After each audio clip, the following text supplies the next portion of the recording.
Alright, Shalom, it's your brother Shamar from Phoenix.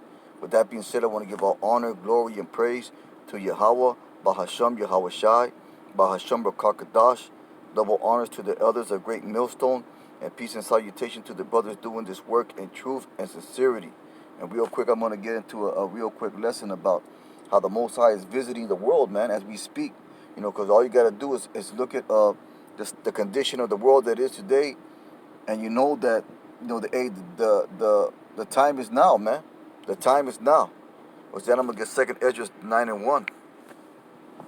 And it says, He answered me then and said, Measure the times diligently in itself.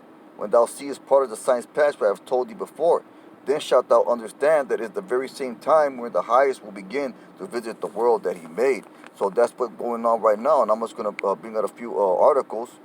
Just a few examples of the condition of the world that it is today, man. This is an article right here. It says deadly slime that can kill you in seconds, taking over France beaches. So this algae or whatever it is washing up in these beaches, and it has the power to kill you in seconds, man. That's how poisonous this is. So who's doing that? The Lord's doing that, man. The Lord's bringing death and destruction in every aspect to this place, man. In every way possible. Through famine, through earthquakes, through destructive power. He's bringing it all, man. Because we are in that time. Here's another article right here. I know brothers seen this. It says War in Heaven. Iran military shoots at chariots UFO. And basically brothers haven't seen that, or people haven't seen that, but majority of brothers seen it already, man.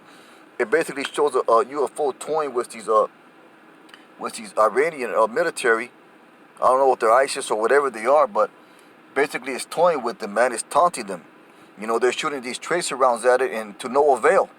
And that's just the Most High showing that's just a very, very small glimpse, a very, very, very small glimpse of the power of the Lord, man.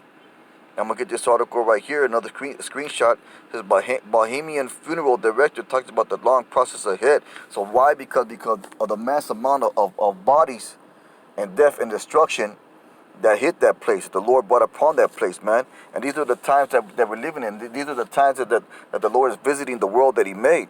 I'm going to go back to the 2nd Esdras.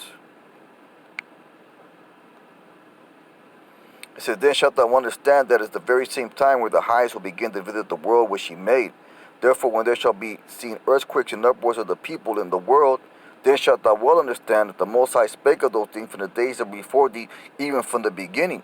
For like all that is made of the world has a beginning and an end, and the end is manifest, even so the times also of the highest have plain beginnings in wonder and powerful works and endings and effects and signs. And that's exactly what we're seeing, man. We're seeing those powerful works. We're seeing those signs. We're seeing those wonders. With that, I'm going to get Matthew the 24th chapter.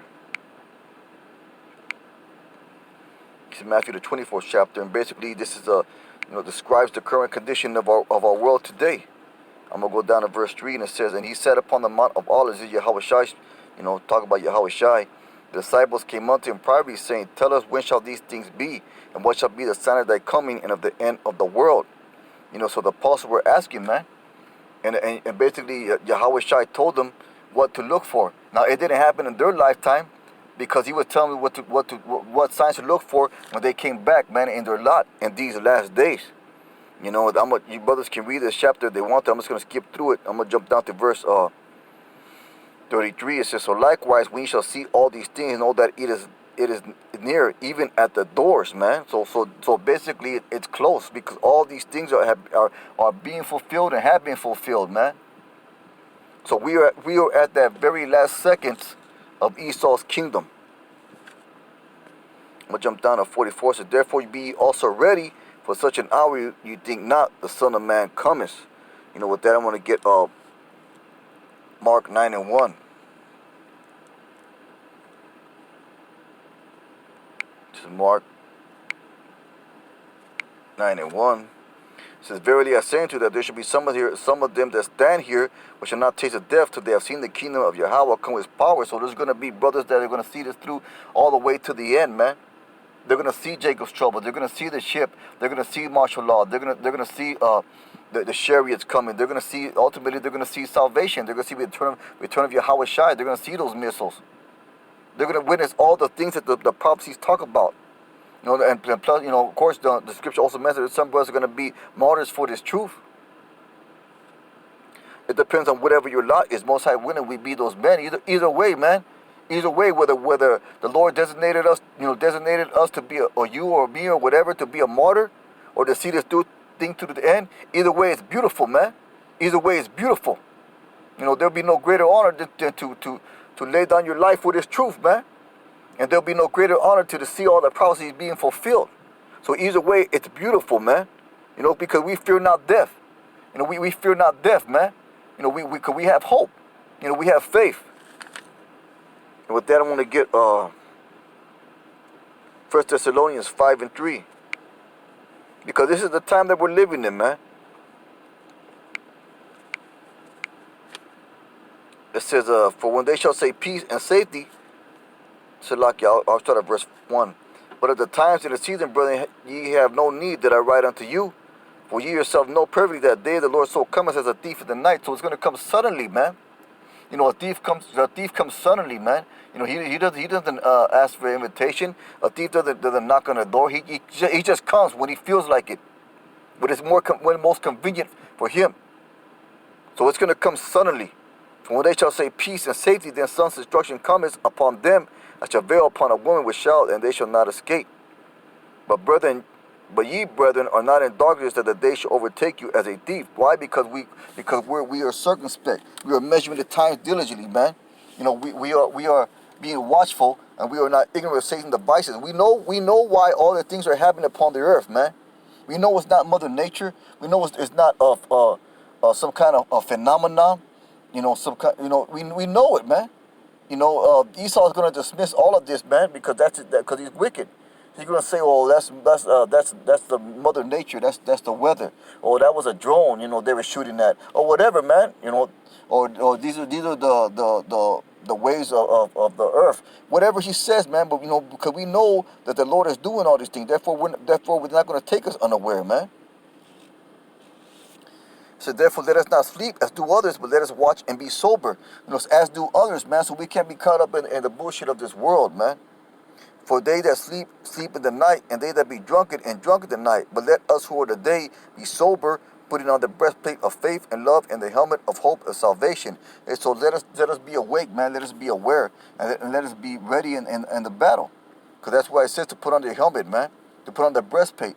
So the spiritual war must be constantly fought, man. There's no break for the spiritual war that we fight, man.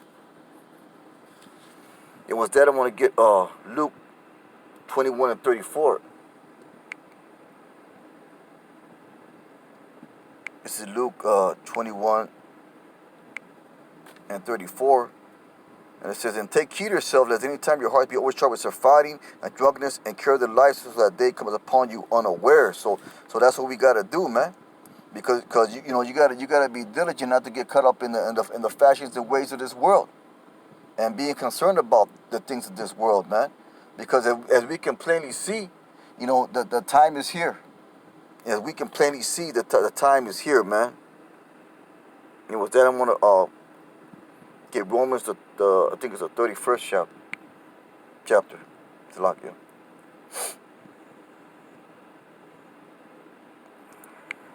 It's like that in it. It's like in 1 Corinthians 2 and 9, it says, but it is written, eye has not seen, no ear has heard, neither have entered into the heart of man the things which Yahawah has prepared for them that love him, that do what? That obey his commandments, that do his will, that endure unto the end, man. Because the men that are going to endure unto the end are the men that are going to obey the commandments. But Yahawah revealed them unto us by his Spirit, for the Spirit search all things, yet the deep things of Yahawah. For what man knoweth the things of a man, say the Spirit of man which is in him? Even so the things of Yahawah knoweth no man, but the Spirit of Yahawah. Now we have received not the spirit of the world, but the Spirit which is of Yahawah, that we may know the things that are freely given to us of Yahawah. So we know the times, man. And why do we know these things? Why we have the ability to filter all these events through the scriptures? Because the Lord has put that Spirit upon us, man, to do so. He lifted up our eyes. What things also we speak, not on the words which man's wisdom teaches, but which in the Holy Spirit teaches, comparing spiritual things with spiritual things. So we're looking at these current events, at these world happenings, in a spiritual eye, in a spiritual sense. And that's what it means by measuring the times diligently, going back to 2nd Ezra, the 9th chapter. But the natural man receives not the things of the Spirit of Yahweh. So the majority of the world, they can't see this for what it is. They think it's just a Mother Nature or scientific phenomena or whatever they want to call it. But he that is spiritual, but the natural man receives not the things of the Spirit of Yahweh, for they are foolishness unto him. So if you tell these people, man, hey, that was a chariot of the Most High that they were shooting at, they're gonna say, oh, that's foolishness, man. That was a drone. Or if they tell them, well, that was judgment of the Lord that brought upon the earthquakes and the hurricane in Bahamas, they'll say, no, you're a fool. No, man, that's not what it is. That's just Mother Nature. That's just the way the weather is. Or whatever you want to tell them, man. Or you tell them, hey, man, that algae is the judgment of the Lord. That's the pestilence of the Lord's bringing to the earth. And they'll make a no. It's just the environment and the ozone and whatever they want to say, man. Whatever they want to say. Because it's foolishness unto him, man. But we see things through the spiritual. And that's how you discern the times, man. That's how you measure the time diligently, by looking at things, by comparing spiritual things with spiritual, man. So everything that we see is in a spiritual sense. But he that is spirit, but the natural man receiving not the things of the Spirit of Yahweh, for they are foolishness unto him. Neither can he know them, because they are spiritually discerned. But he that is spiritual judges all things. Yet he himself is judging no man. So we judge all things through the spiritual wise. We judge, we look at, we consider, we weigh, we survey all the things that are happening in this world through a spiritual sense, man. We see all these things and we look at it through a spiritual sense. We compare spiritual things with spiritual. And we know that these things are happening on a spiritual level, and we're comparing it to the spiritual what? The spiritual word of the scriptures. So we're comparing spiritual things with spiritual. That's what we do when we go on the highways and hedges, man. We break down these scriptures. We're comparing spiritual things with spiritual, because we're looking at the world through spiritual eyes, man. And we're comparing them through the power of the Holy Spirit, through the spirituality of the scriptures, man. And that's what it means by 2nd Ezra, man, measuring the times diligently. And that's how you measure the times diligently, man. And that's how you compare spiritual things with spiritual things, man, and in one aspect. And that was just a quick lesson, man, because the Lord is visiting, the world that he's made, man. And brothers got to keep themselves in that spiritual sense of spiritual awareness, and keep on that helmet of salvation upon them. Be geared up in the spiritual war. Because if you go to, I think what, 1 Thessalonians, it talks about that spiritual armor, that helmet, and that's spiritually, that's talking about a spiritual battle, man. It's on a different realm. We're in the exchange of darkness, but the words that we speak and the works that we do are in a spiritual realm, man. And most I wouldn't, hope brother found this lesson edifying. That want to say Barakatah Yahawah, Barakatah Yahawahshi, Barakatah Yahawah, Barakatah Yahawahshi, Barakatah Yahawah, Barakatah Yahawahshi. Shalom.